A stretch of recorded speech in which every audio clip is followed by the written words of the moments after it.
본문 말씀 1절을 보면은 너는 내 떡을 물 위에 던져라 여러 날 후에 도로 찾으리라. 수수께끼 같은 말씀이 나옵니다. 무슨 말씀인지 잘 모르겠어요. 그래서 많은 신학자들이 이 말씀을 두고 여러 가지 해석들을 내놓습니다.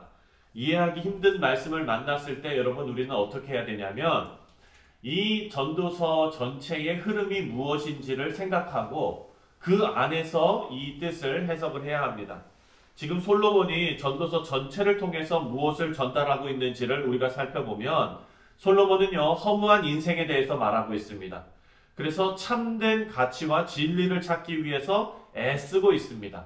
이런 흐름 가운데서 지금 이 신학자들은 1절 말씀을 솔로몬이 베푸는 삶에 대해서 말씀하고 있는 것이다 라고 해석을 합니다. 그래서 영어 성경 번역 중에 New Living Translation이라는 그 번역본이 있습니다. 거기에서는 오늘 본문 말씀 1절을 이렇게 해석해 놓습니다. 번역해 놓습니다. 관대하게 베풀어라. 이는 내가 베푼 은혜가 훗날 너에게 돌아올 것이기 때문이다 라고 번역해 놓습니다. 여러분 떡을 강물에다가 던지면은 어떻게 되겠습니까? 그거 다시 먹을 수 있어요? 나한테 돌아와요? 그렇게 안 오죠. 예. 떡을 강물에다 던지면은 그건 그냥 버리는 거예요. 없어지는 거예요. 마찬가지입니다. 나에게 돌아오지 않습니다. 우리가 베푸는 것도 마찬가지라는 거죠. 우리가 베푼 것은 빨리 잊어야 합니다. 베풀 때 보상을 기대하거나 계산하지 않고 베풀어야 합니다. 라는 의미이죠. 그리고 여러 날 후에 하나님께서 물에 떠내려 보낸 떡이 우리에게로 돌아오게 하는 기적이 일어나게 하신다라는 것입니다. 사랑하는 성도님들, 그것은 우리가 조건 없이 선행을 베풀고 조건 없이 하나님의 사랑의 도구로 쓰임받을 때 결국 그것이 하나님의 영광으로 돌아오게 된다는 것을 우리가 알 수 있습니다. 여러분, 우리가 조건 없이 사랑을 베풀어야 하는 데는 이유가 있습니다. 그것이 바로 하나님의 원리이기 때문입니다. 하나님께서도 우리를 구원하시는 데 있어서 아무런 조건을 요구하지 않으셨습니다. 그게 성경의 원리이고 하나님의 원리입니다. 여러분 전도하실 때도 꼭 그렇게 하시기 바랍니다. 복음을 증거하실 때 내가 이거를 이렇게 할 테니까 이렇게 오는 게 있어야 되고 뭐 이런 식으로 우리 전도하는 거 아니에요. 왜 그렇습니까? 우리도 받은 복음이 거저받은 복음이잖아요. 마찬가지입니다. 하나님의 발자취, 예수님의 발자취를 따르는 것이 바로 조건 없는 사랑의 선행입니다. 2절 말씀을 함께 읽겠습니다. 2절입니다. 시작. 7에게나 8에게 나눠 줄지어다. 무슨 재앙이 땅에 임하는지 내가 알지 못함이니라. 여기에 나오는 7에게나 8에게 나누어 주라 라는 말씀은 여러분 꼭 7명하고 8명에게만 줘라 라는 의미가 아니죠. 제자들이 예수님께 뭐라고 물어봤습니까? 예수님, 우리가 용서할 때 몇 번 용서해야 됩니까? 7번 합니까? 그러니까 예수님 뭐라 그러셨죠? 7번 많고 70번이라도 용서해라 그렇게 얘기하셨죠. 꼭 융통성 없는 사람은 490번을 세고 있죠. 예. 우리 사랑하는 성도님들은 융통성 없이 꽉 막힌 분들이 없기를 바랍니다. 오늘도 본문도 마찬가지입니다. 7명, 8명에게만 구제하라는 것이 아니라 사랑하고 돌봐야 하는 대상에는 제한이 있어서는 안 된다라는 말씀이지요. 여러분 마태복음 5장 42절에 보면 이렇게 말씀하고 있습니다. 내게 구하는 자에게 주며 내게 꾸고자 하는 자에게 거절하지 말라. 구제하고 돕는 그런 사랑을 하라고 말씀하십니다.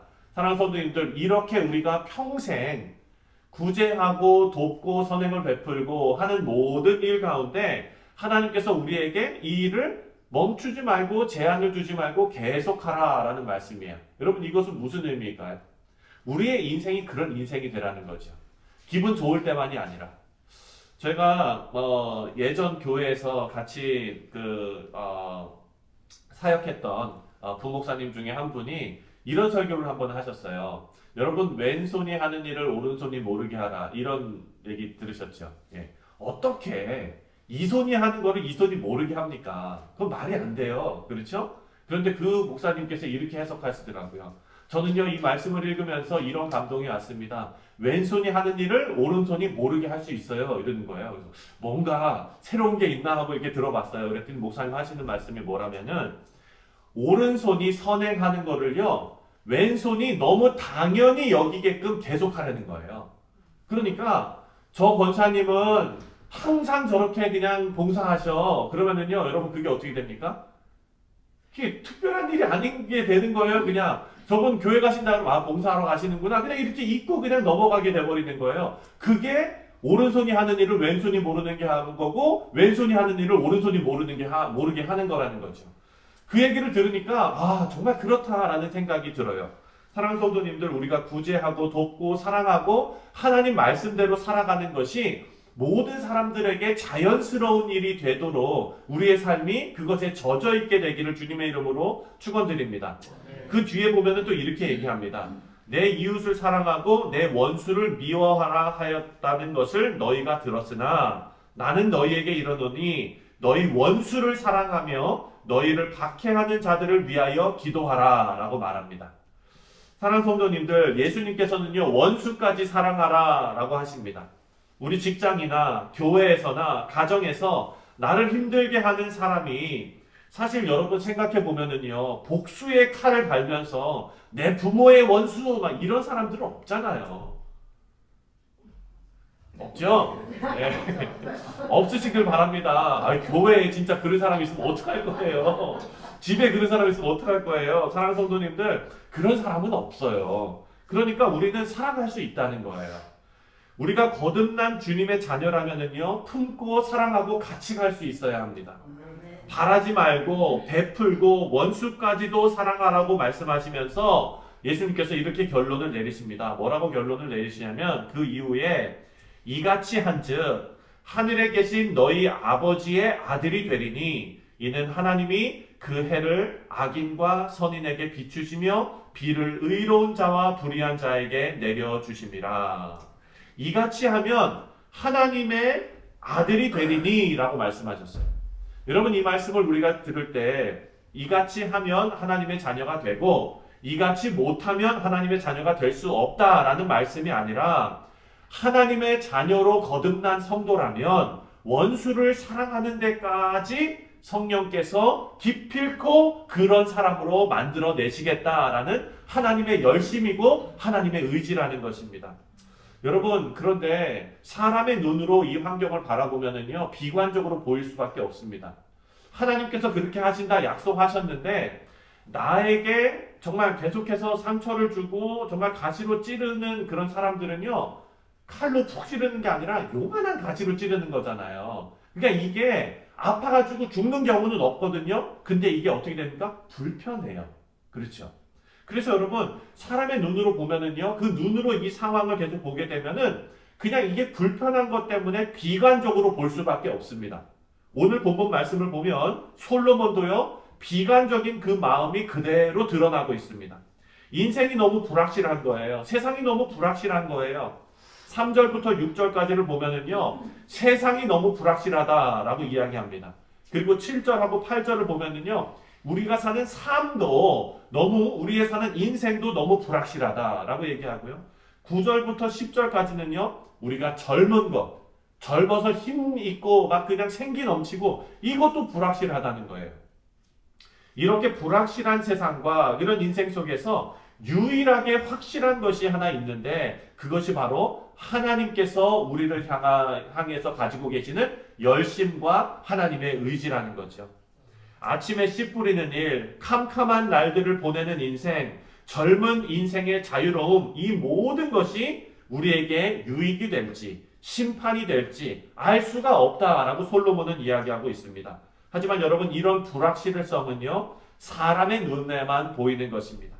하나님께서 우리 인생에 확실한 계획과 목표를 가지고 계심을 여러분 꼭 믿으시기 바랍니다.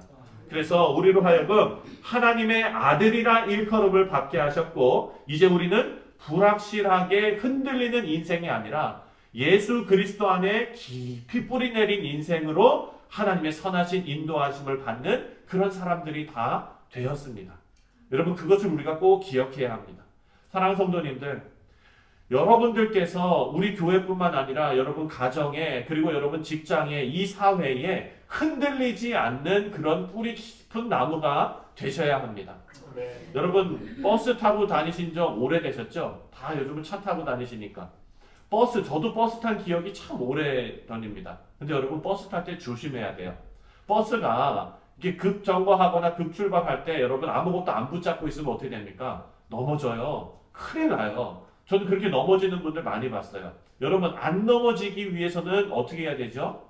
거기에 뭘 잡아야 되잖아요. 손잡이도 있고 뭐도 있고 이렇게 있어요. 사랑하는 성도님들, 우리 인생이 불확실한 인생, 버스에 탄 것 같은 그런 인생인데 우리가 흔들리지 않는 견고한 하나님의 말씀을 붙잡고 서 있어야 이 흔들리는 인생에서 우리가 넘어지지 않을 수 있습니다. 근데 여러분, 부모가 그 기둥을 붙잡고 이렇게 버스를 탔어요. 근데 어린 조그만 애가 이제 탄 거예요. 우리 교회에 뭐 스타레스 같은 애가 이제 탄 거예요. 그러면은 이 스타레스를 어떻게 합니까? 부모가 한 손으로 기둥을 잡고 한 손으로 그 아이를 붙잡잖아요. 그렇죠. 저는 이게 너무나 성경적인 원리라고 생각합니다. 사랑하는 성도님들, 신앙으로 깊이 뿌리 내린 우리 성도님들께서 우리 교회는요, 참 여러 가지 인생이 이렇게 다 모여 있지 않습니까? 그런 분들을 우리가 붙잡고 있어야 된다는 거예요. 사랑하는 성도님들, 이제 불확실한 상황 가운데 내 마음이 조급해져서 내 주변을 힘들게 하는 인생이 아니라 이제 믿음 위에 굳건히 서서 깊은 걸음을 소망하는 그런 흔들리지 않는 성도님들 다 되시기를 주님의 이름으로 축원드립니다. 기도하겠습니다.